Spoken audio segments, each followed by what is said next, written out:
Good afternoon, everybody. We're going to get started now. We appreciate everybody being here. Welcome to the third annual UC Sustainability Awards. I'm Andy Porter. I am the Director of Space Management in Planning, Design, and Construction and the co-chair of the PACES Committee, which is the President's Advisory Council on the Environment and Sustainability. First, I'd like to thank Pews for letting us crash this great community partner showcase that they've had today. A perfect day for it, beautiful event. Thank you very much, Max and everybody else. The Sustainability Awards, we felt, really dovetailed well with Next Lives Here, which is UC's document where we document all our strategic direction. Once again, this year we have 4 awards: the faculty, staff, student, and research. This year, through the generosity of campus services, we are awarding $250 to each category. We had a record number of nominations this year, and they've been great nominations. So we're really happy to kick this off. In our initial 2 years, we were very fortunate to have great Bearcat alumni do our keynote speeches. This year, we kept up that tradition very, very well. This year, our keynote speaker is Tisha Livingston. Tisha is a Bearcat graduate of UC's Business College in Operations Business Management, and is someone to whom sustainability is a passion for her in her professional and her personal life. Tisha's been in the food industry for a number of years. Those of you who don't know, Tisha co-founded 80 Acres Farms and served as that company's president. In 2019, Tisha became the CEO of Infinite Acres, which is a wholly owned subsidiary of 80 Acres. UC uses 80 Acres products. The Porter household uses 80 Acres products. We think they're great. We're so proud to have her as a Bearcat and 80 Acres in our community. With that, we're going to invite Tisha up here to help us celebrate and to tell us a little bit about her journey.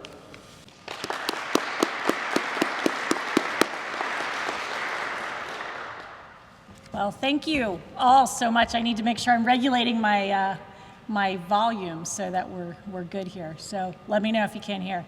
But I think I'm a big mouth. So anyway, thank you guys so much for giving me the opportunity to come and talk about 80 Acres and talk about my journey. First of all, I have to say it's a little bit of a thrill to come back to UC. I graduated in 1995 through the College of Business. My dad was a graduate through the law school before that, and my daughter is now a proud Bearcat studying broadcast journalism. So we are definitely huge fans and supporters of the University of Cincinnati.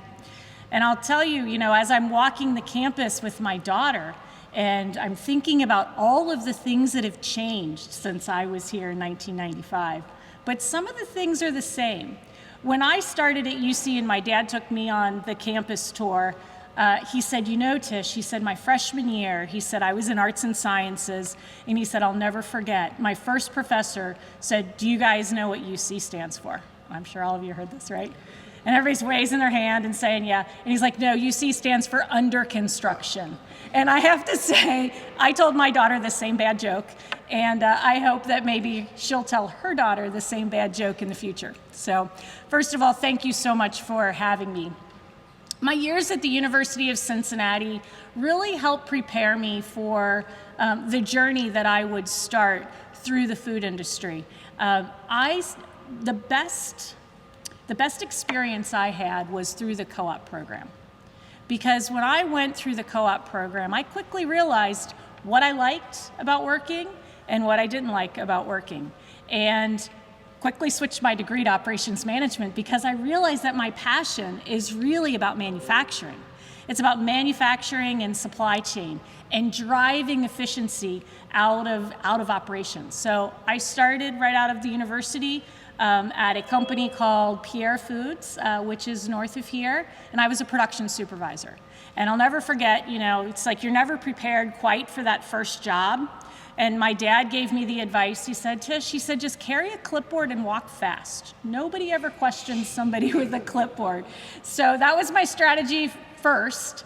But then I quickly realized that I had the tools that I needed to be successful based on the experiences I had through the co-op program.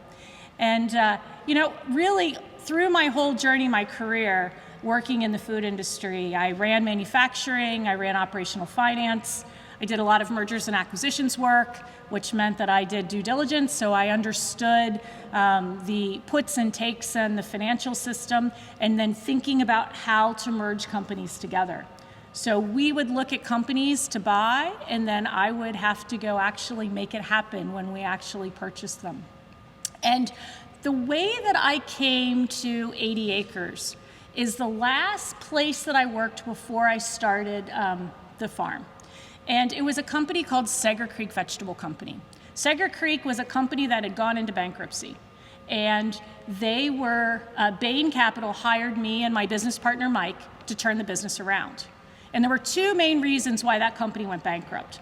The first was they had a dissent decree which forced them to not be able to operate their canning facility. And the reason was there was a fish kill in the Illinois River Basin in Oklahoma, in the state of Oklahoma, and I was sitting in Arkansas. And when I got there, I'm like, you guys, how could we possibly have a fish kill?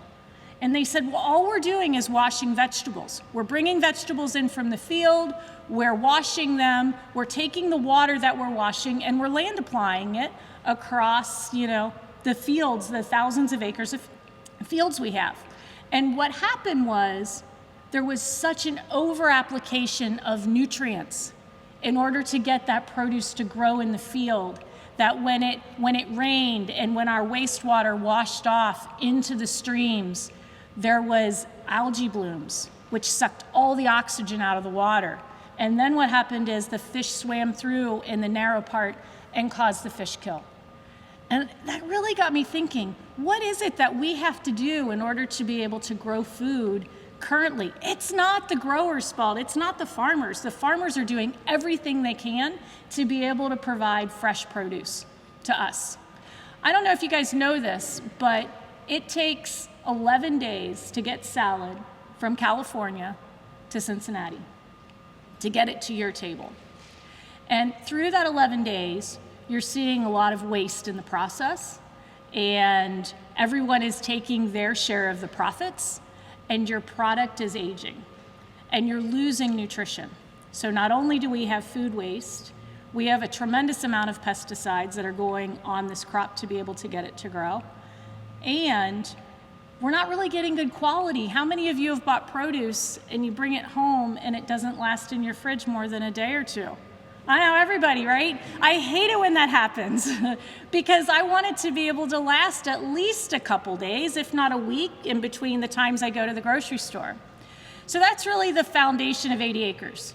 It's all about reducing the food miles, collapsing the supply chain, figuring out how to get produce into the mouths of the consumers within days instead of weeks. And we can get it through Kroger distribution 2 to 3 days at the most from our farms. Local for local, being able to produce local food, being able to do it in a sustainable way. We use 95% less water, being able to make sure that we're using absolutely no pesticides, and making sure that we are properly treating the earth and eliminating the food waste. So when we say that, starting 80 Acres, it happened because I was confronted with this issue of trying to get this company called Seger Creek Vegetable Company back on the road, right? Back into the profitability. And eventually we did. And we got the company, we sold it to Del Monte Foods. And when we sold it, Del Monte said, hey, you guys want to come work for us? And we're like, yeah, no, I think we're going to start our own thing. Because we knew that more and more people want fresh produce. All of you want fresh. You don't want to buy stuff in a can anymore. You don't want to buy processed food. You want to buy fresh food. And you want that fresh food to be able to last longer in your fridge. You want it to be clean, and you want it to be good for the environment. So for us, sustainability is a way of life. It's something that we built our business model on, and it's something that is super important to us. Now, if I told you that we're where we need to be from a sustainability, from a greenhouse gas emission perspective, or from carbon footprint perspective, I'd say no, we're not there. We're early in the journey. We are very early in the journey. We require 100% renewable energy, so we're not using carbon energy, carbon-based energy, but we're still using plastics. We still have waste streams. There's still so much work to do on sustainability. Sustainability for us is a journey, and we view that as waste elimination. We view that as being kinder to the earth, and as we're continuing to develop our technology, we're looking to do more with less. And so for me, these awards, this is something that wasn't a thing when I was here back in 1995. It wasn't something that anybody ever talked about. Even while I was in the food industry, people would say sustainability, the big companies would say, yeah, you need to be more sustainable. And we're like, okay, we'll recycle our packaging. Our corrugate, we'll get a baler. And they're like, good job, thank you. You're number one on our supplier list. It means a different thing now.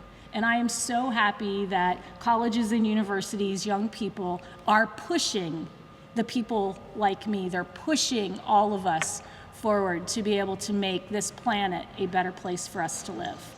So with that, thank you so much for giving me the time to talk about 80 Acres Farms. I would welcome all of you to come see the farm, check us out on the website, and I look forward to hopefully seeing many of you and talking to you guys after the program. Thank you. All right, thank you, Tisha. That was fantastic. Now we're going to get right into the awards part of the program. The first award for the day is the Staff Award. The Staff Award recognizes a staff member or department that has an initiative or shows leadership in the area of sustainability. The criteria for evaluation are innovation, impact, practicality, inclusion, and building a culture of sustainability. We had a first this year. There was a tie, and that tie is in the staff category. And so we have two winners today. The first winner is Jeff Finan. Jeff is the Associate Director of Utilities here at UC. He's served in that current capacity for the last 4 years. He's been a UC employee for 28 years. As part of the utilities team, he recently achieved first place in the IDEA Annual Campus Energy Video Contest. The International and Regional Awards for the American Energy Engineers was awarded to UC, to utilities in 2022. So with that, we're going to ask Jeff to come on up and talk a little bit about his career here at UC and how it relates to sustainability.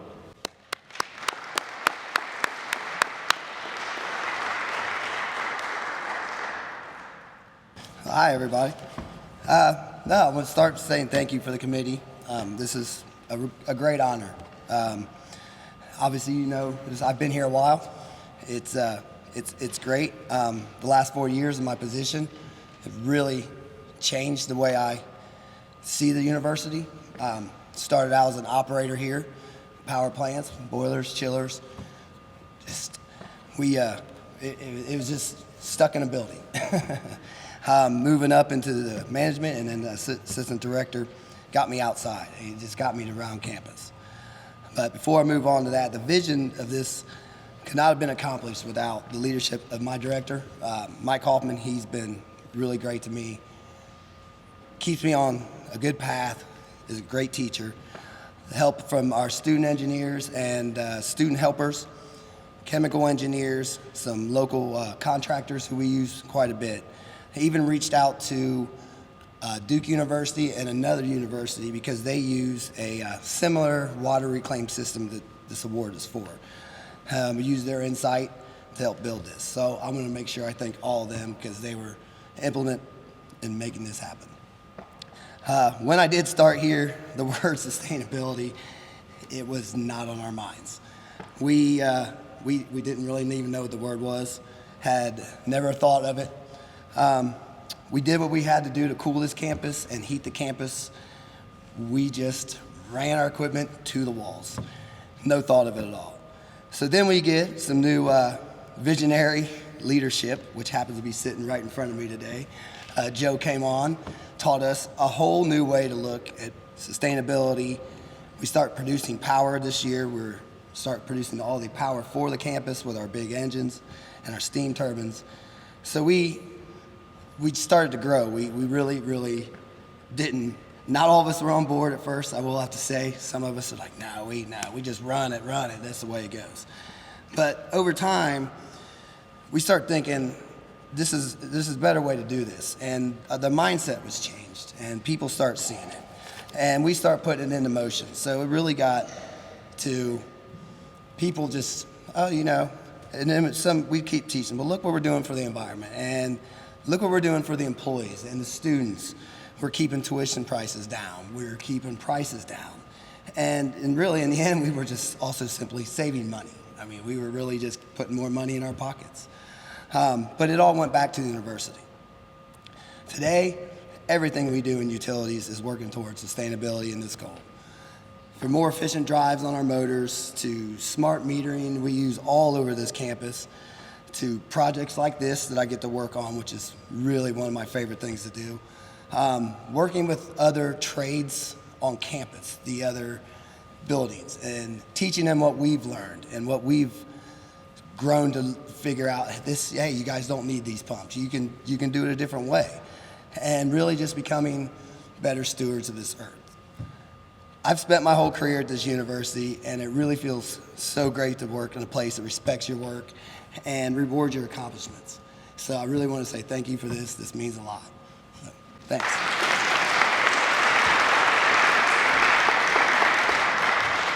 Good job, Jeff. Appreciate it. All right. Our second winner for the Staff Sustainability Award is Joyce Land Whitaker.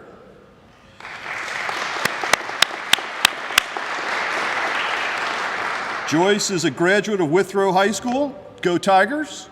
My brother's a Tiger.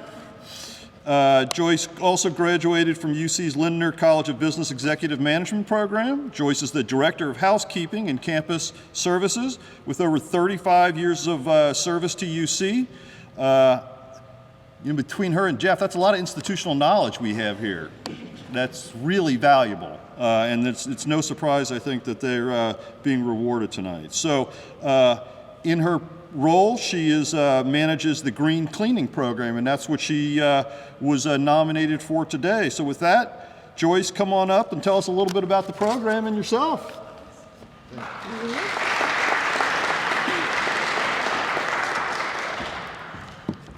Hello, everybody. I humbly accept this award on behalf of my employees and I. This is my team. They're here to support me. I couldn't do it without you guys. Because of their buy-in to this initiative, I could not have it couldn't have come to fruition. Green cleaning emphasizes waste reduction, water conservation, and sustainable chemicals and equipment. Eco-friendly cleaning products reduce air and water pollution and help fight ozone depletion and climate change. Green cleaning products are less expensive than the traditional cleaning products, which is a great cost savings and return on investment to the university. I came to my boss and I talked to him about microfiber mops, Kayvac machines, eye mops, all of these things. And he was like, wow, Joyce, okay, you're telling me about it, how are you going to make it work? So went into depth with him about that. We're able to clean, if you have a cotton rag and you use that rag once and you use it twice, that rag is just nasty. It's nasty, and you're doing nothing but spreading germs. If you have a microfiber cloth, it has millions and millions and millions of little hooks on that microfiber, and it attaches to the dirt, and it doesn't let go. You're not spreading germs, you're picking up germs. When you use the Kayvac is sort of like a power washing machine. It picks up, you spray it down, and you pick up. It's touchless. It puts out low emissions, if any at all. Instead of using corded vacuum cleaners, we use battery vacuum cleaners. We're using less electricity, less emissions. That's what green cleaning is about. That's what sustainability is about. And that's it. Oh, one more thing. I would like to thank Andy. He is one of the greatest guys I ever know. Thank you for $5. Yeah. And again, thanks my boss and thanks my team that's out here to support me. I appreciate you guys, and I love working here at the university. I started as a custodial worker. I'm now director of over 200 plus employees. I love my job. My boss said I can't retire to 10 years when he retires. But again, thank you guys so much. I appreciate it.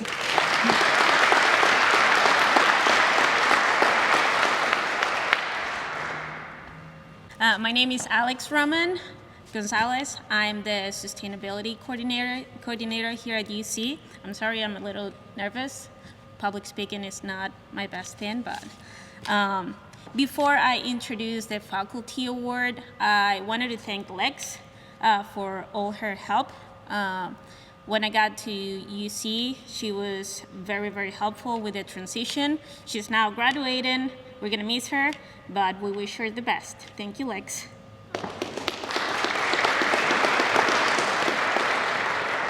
All right, faculty award.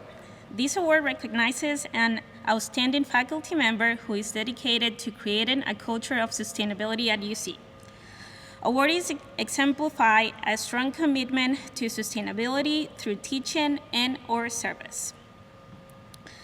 The criteria for this award is innovation, impact, practicality, inclusion, and builds a culture of sustainability.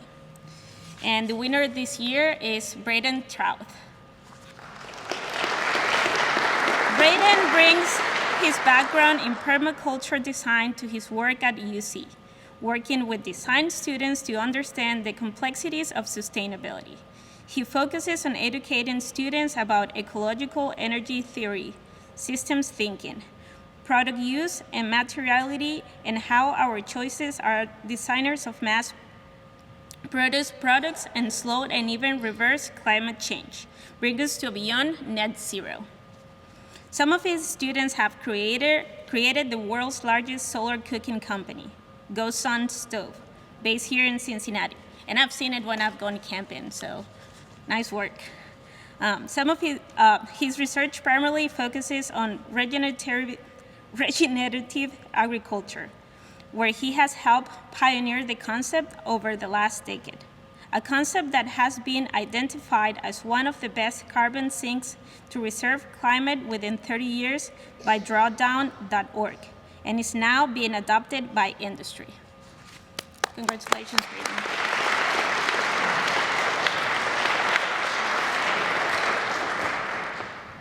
Well, this is the first award I've won, and it's quite an honor. I'm used to speaking to large auditoriums, but this is a new experience, so having won an award. But it's interesting because my journey started 25 years ago at UC, and actually I started off in transportation design right across the street, and one of my professors started talking to me about the challenges of climate change and really introduced me to the challenges. And so that started my journey 25 years ago, being at UC. And then from there, I went around the world trying to understand the challenges and finding answers and eventually coming back and teaching about it. And that aspect of teaching really, I didn't know if people would respond. And over those years, over the last 15 years of teaching, 10 of which have been at UC, and this last year has been my first full-time year as a faculty in industrial design across the street. It's been really inspiring to see and really teach students about how they can make that change and make an impact. And ultimately, it is their future that we're handing to them and helping them understand how we can take on these challenges, which we're seeing every day. And it's interesting because I feel a little dressed down, but the pants that I'm wearing are actually the first regenerative organic certified pants that were made from Patagonia to actually reverse climate change. And so that that bit of work really started about 10 years ago, and we developed the world's first regenerative farming certification. And eventually Rodale, which is a large organic farming organization, they brought organic farming to the US, took up the idea. We worked with them, and they eventually got Patagonia to take it up.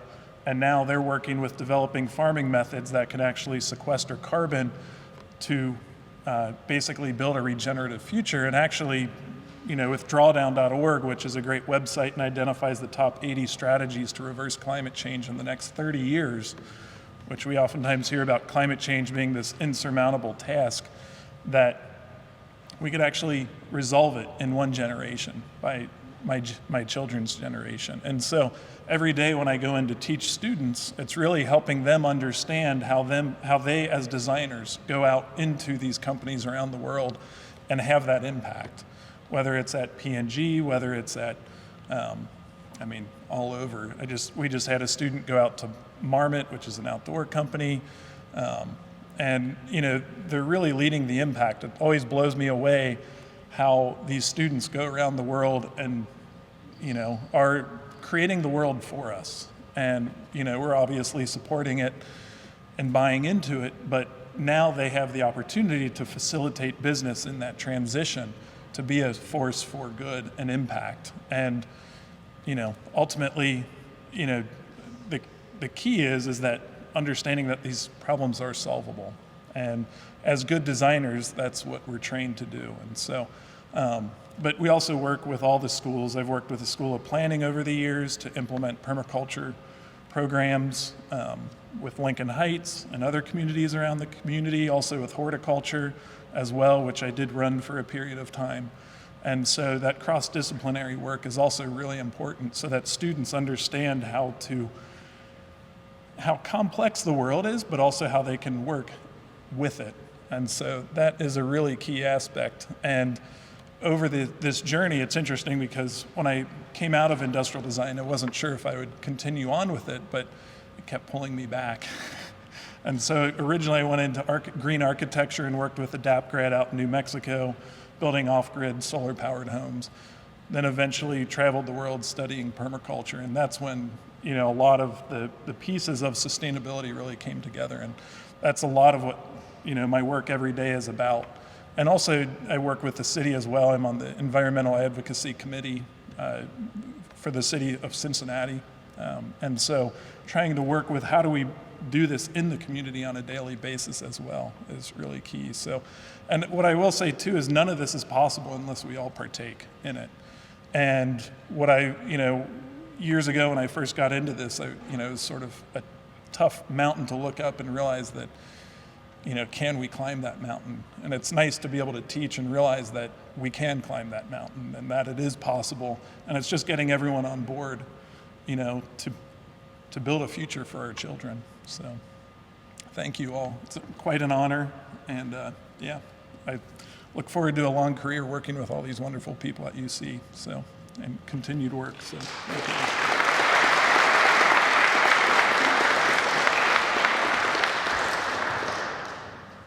My name is Alexis Wimbish. I'm the graduate assistant in UC's Office of Sustainability. A lot of you just know me by Lex, and I kind of prefer that. So Alex's nervousness rubbed off on me, so it's fine. But before I present the student award, I just wanted to give a huge thank you to everyone who allowed me into this opportunity. I came in 2021. When I left my job with the city, I was a lab tech at MSD, and then decided to pursue community planning because I wanted to talk to people, I wanted to interact. And I have done more than I ever imagined I could in 2 years. So huge thank you to Andy and Alex and John, Daniel, who moved on, and all of the students. I can't even start to name all the student groups that I work with, but you guys have been absolutely fantastic, and I'm definitely gonna miss you. All right. So the Student Award recognizes a student, group of students, or student organization's outstanding initiative or leadership related to sustainability.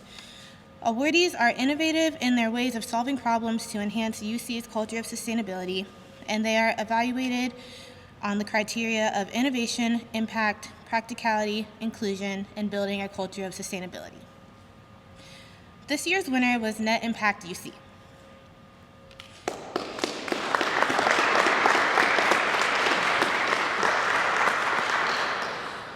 part of a network of over 300 international chapters, Net Impact UC is a student-led campus organization focused on educating and providing students with the resources to provide positive social and environmental change. Their mission is to shift the narrative around sustainability and organizational practices to create transformative awareness in student mindsets of all disciplines. Through fun, beautiful, and collaborative experiences, they develop conscious future leaders that understand the importance of the triple bottom line.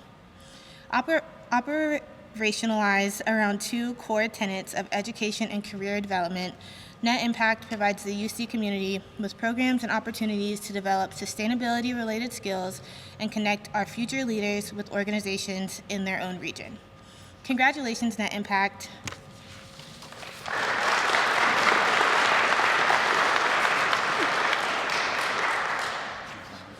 Hello, everybody. My name is Ben Booker. I am one of many co-founders of Net Impact UC, and I'm the current president. It is with great pride that I get to accept this on behalf of all the incredible leaders, students, dreamers, and friends that are in Net Impact. It really is a privilege to be a part of this. As part of an international nonprofit organization, we are just one chapter that's existed for just over a little 12 months now. And in that time, we've really manifested a group of some of the most passionate, intelligent, definitely hardworking, and inspiring leaders that this campus has to offer. And we've really set some ambitious goals, and a lot of those have already been accomplished, and we're really happy to share that with you today. It's really our shared passion that we have that kind of instills all of us with this overwhelming sense of hope, optimism, and community.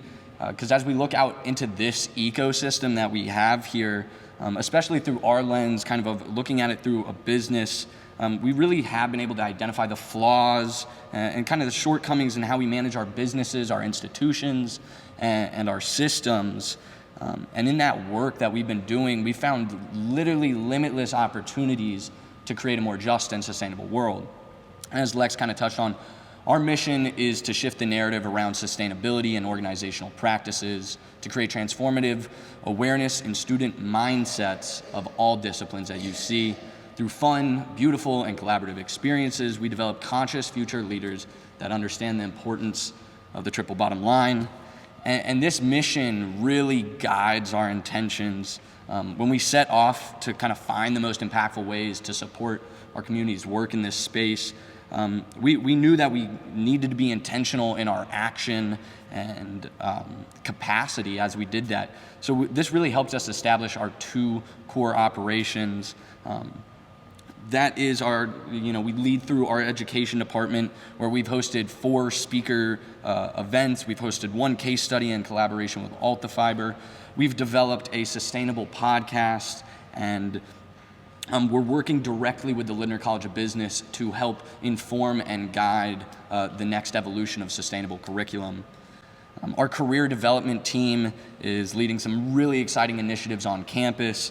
We've partnered with the UC Career Fair Board on campus to launch our Green Jobs initiative. So instead of creating our own career fair, we wanted to go straight to them and work with them to audit all the companies that come to UC and create a pipeline and highlight the organizations that are kind of prioritizing and creating a strategy for sustainability.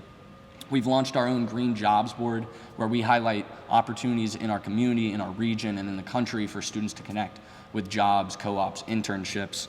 And we're also currently working on networking events and conferences to send our team and learn more about this industry.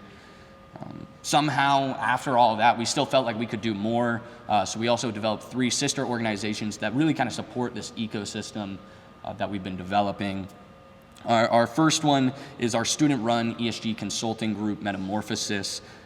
We've worked with some professionals in the space to develop a module training to train cohorts of students that are interested in ESG strategy. And then we work to source clients in our community, with our first one being the city of Cincinnati, where we're a part of the implementation of the Green Cincinnati Plan for 2023. And then we also established a grassroots sustainable fashion enterprise where we wanted to make a sustainable purchase for our apparel, but we couldn't find any solutions. So we found and came up with our own upcycling solution to make sustainable apparel for other student organizations on campus. And then we're also really happy that we end every semester with our small business market team producing a festival that has featured over 45 small businesses that are all UC artists, entrepreneurs, organizations, and then we get to highlight live music from bands that go to UC. And through that, we've connected with thousands of community members. This hasn't been a relaxing year by any means. It's been very busy, inspiring, sometimes frustrating, but more than anything, really empowering. Our ambitions have kind of led us down to aim for the moon, and we really have been so lucky to find so many people that understand our vision, that are in this room and get it. And as students, we really need to remember the value that our voice has when it surrenders to initiative, because it leads us here, literally right here, to speak about things that really matter. So thank you to the dozens of students that kind of have led Net Impact for your hard work and tenacity. Thank you to everybody that's attended our programs. Thank you to the stakeholders and community partners that kind of support our work. And a special thank you to Kate Harmon and everybody at the Center for Entrepreneurship that's gotten us here. And thank you to UC Sustainability for all your hard work. It really is a privilege to be able to contribute to it. And we look forward to continuing to build a more just and sustainable world with all of you. So thank you for the time.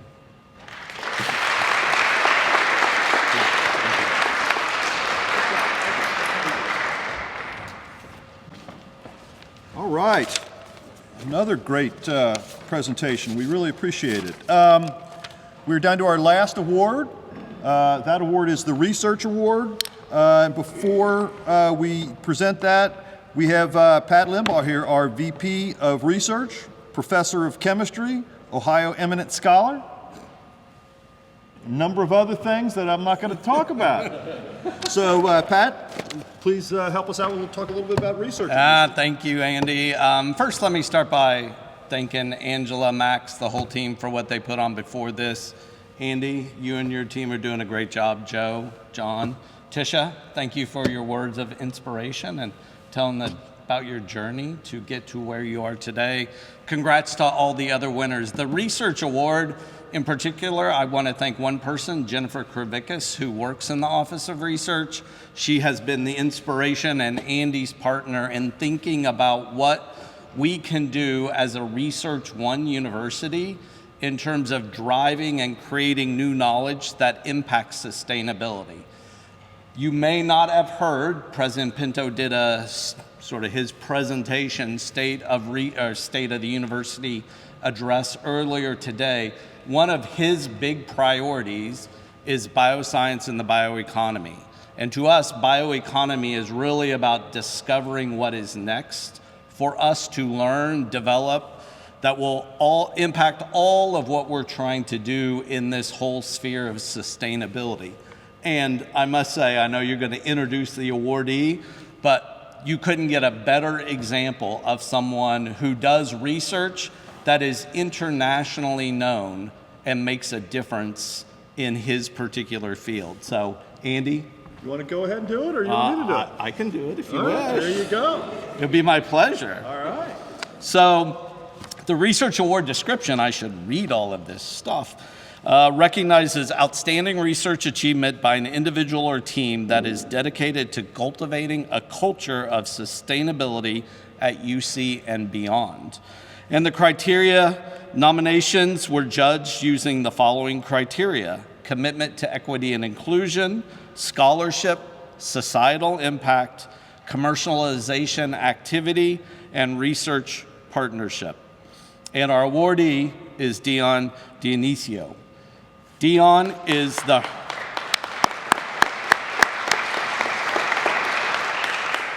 He is the Herman Schneider Professor of Environmental Engineering and Distinguished Research Professor, another award you just recently received within the last few years. He has served as a UNESCO co-chair professor on water access and sustainability. Dion teaches courses and performs research in the areas of drinking water quality and treatment, water sustainability, advanced oxidation technologies and nanotechnologies, and physical-chemical processes for water quality control. He is currently one of the executive editors of Chemical Engineering Journal. He is the editor-in-chief of the Journal of Environmental Engineering. He has co-edited 7 books on water quality, water reuse, photocatalysis, and harmful algae blooms. And I might add, we have recently created a new internal award at the University of Cincinnati, a research program focused on clean, green technologies. It's all about developing what's next for us. And Dion is one of this year's awardees of those Clean Green Tech Awards as well. So, Dion, congratulations.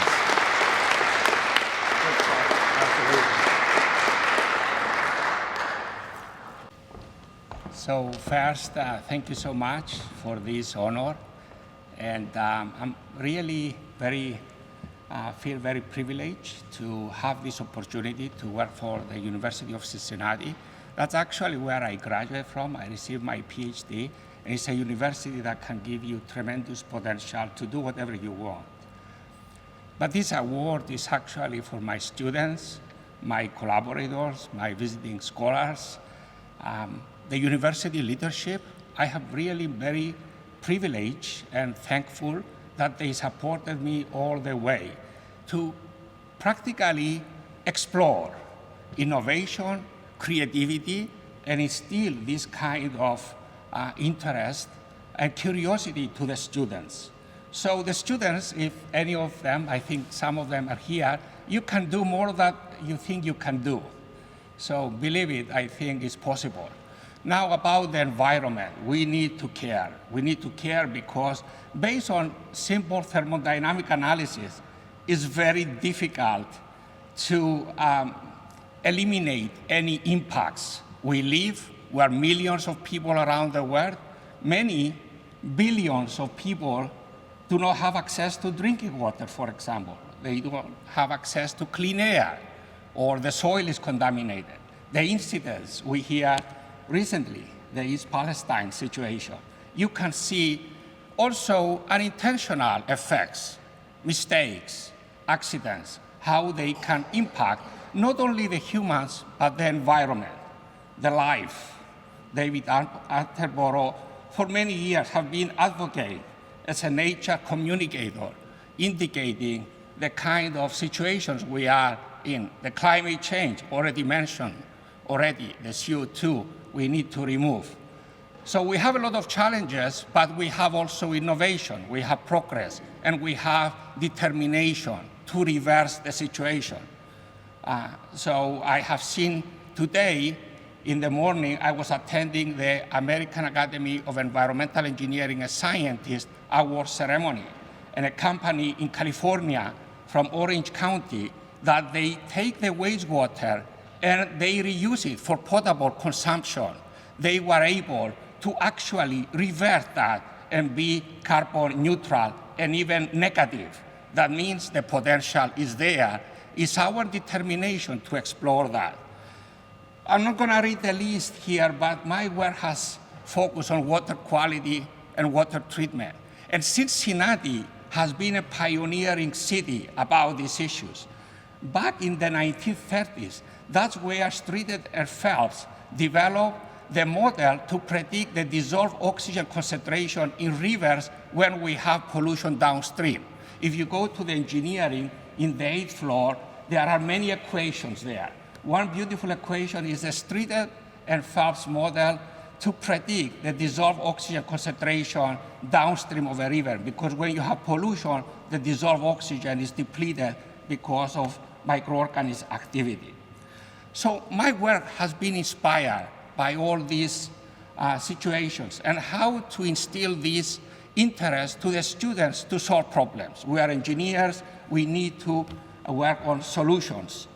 So we have worked on drinking water treatment, oxidation technologies, and technologies that they are driven by renewable energy, like the solar light, and also focusing a lot on contaminants of emerging concern. Also, for water use, there are sources of water that are heavily contaminated, or they can be a resource. So our approach is not to consider these dirty waters as a pollution problem, but how can we revert it to make them a resource? So all these resource recovery, water use, all these kind of concepts are modern approaches towards sustainability. So our work has focused practically on the removal of contaminants of emerging concern. Pharmaceuticals, residue pharmaceuticals. We all consume pharmaceuticals when we are sick, but we don't want a child to drink water that has residue of pharmaceuticals for a long time. You mentioned about harmful algae blooms. Okay, so these harmful algae blooms, they can create toxins like algal toxin that could be potent. They can kill actually humans and animals, and they kill fish. Sometimes you hear in the news about these fish kills. And you mentioned already, Tisha, about when you have a lot of algae blooms, they suck all the oxygen. So you create situations of hypoxia and the fish die. More recently, we focus on perfluorinated chemicals. You hear in the news, is that right? You hear about these per and polyfluoroalkyl substances that they are bioaccumulate and they are very toxic. EPA will be proposing, they have already proposed to regulate those. So some of those that are frequently found were likely to be regulated. So we have focused about all these problems from the beginning of the pipe, how to minimize the input of pollution in the environment. And on the other side, how to remove these pollutants when we are not able to avoid their presence in source waters. So we're dealing about drinking water, wastewater, water use, and our theme has been on the United Nations Sustainable Development Goal number 6, but also we do work related to energy. So all these pollutants we are dealing with, how to remove the pharmaceuticals, perfluorinated chemicals, microplastics. You already heard about plastics and microplastics. So there is a solid waste of the plastics, but when they make it to the water, under a long time, the aging, they become small. Or some of the consumer products, they have also small plastics there that they make it to the environment. Finally, when we have water cycle, it can come back to our sources for drinking water, for example. So we're trying to mitigate all these pollutants. And again, all these credits goes to my students, the collaborators, the leadership who have supported me, the funding agencies that is competitive funding agencies. That's where I spend most of my time to write proposals, to be able to win funding to support the students. And we have supported students from high school, undergraduate, master's and PhD students, and also postdoctoral associates. So again, thank you so much for this award and honor. And I'll be here in Cincinnati. I have been offered many times to go elsewhere, but I love Cincinnati. I love the university and my colleagues and students here, so I stay. Thank you so much.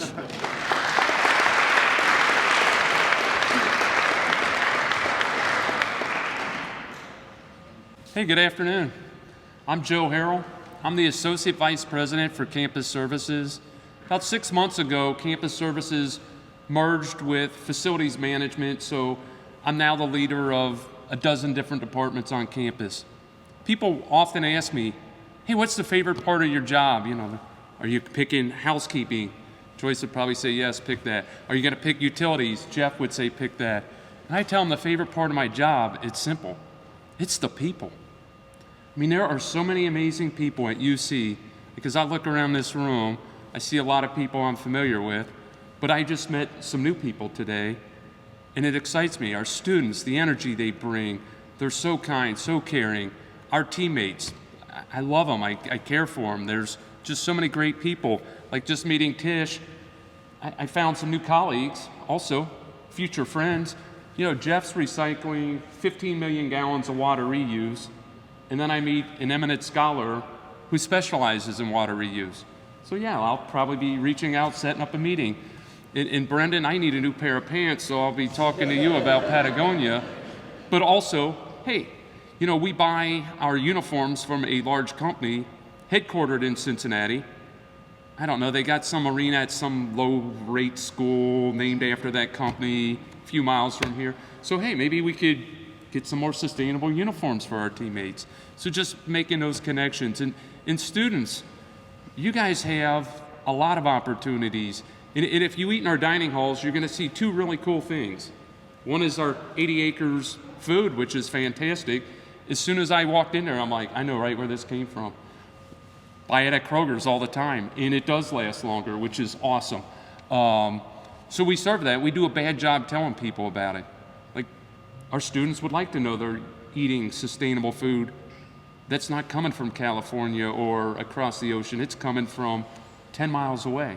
So we'll be talking about some marketing opportunities. And students, if you eat at our dining halls, you don't see any trays.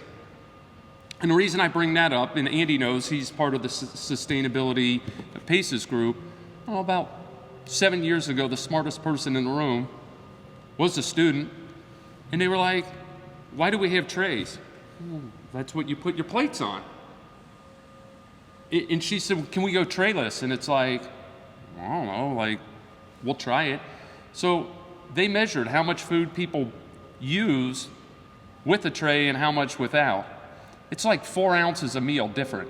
When you add that up over tens of thousands of meals a day, it makes a gigantic difference. Because if you only have to take one plate in your hands, you can only put a little bit of food on there. If you've got a tray, hey, you're gonna put 2 plates of food on there, some of which you'll eat and some of which you'll throw away. So the amount of waste went down by a lot. So that was a student idea. We've had a lot of really good student ideas. So when you come up with that, please let us know.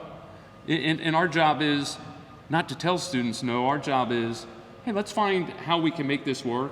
I mean, we've had students who wanted to build nuclear reactors on campus too, and okay, a nuclear reactor, that was a no.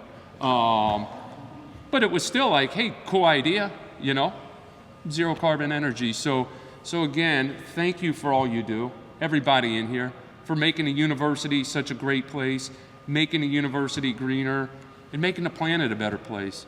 So thank you, congratulations, and I do have one last comment, and this is a very important one, by the way. This is a way to close and get people out in this beautiful weather. Please join us at Urban Artifact, just down the hill on North Side. Green Umbrella is hosting April Green Drinks, so yeah, let's go have some like nice beers and enjoy this weather. Thanks everyone, congratulations.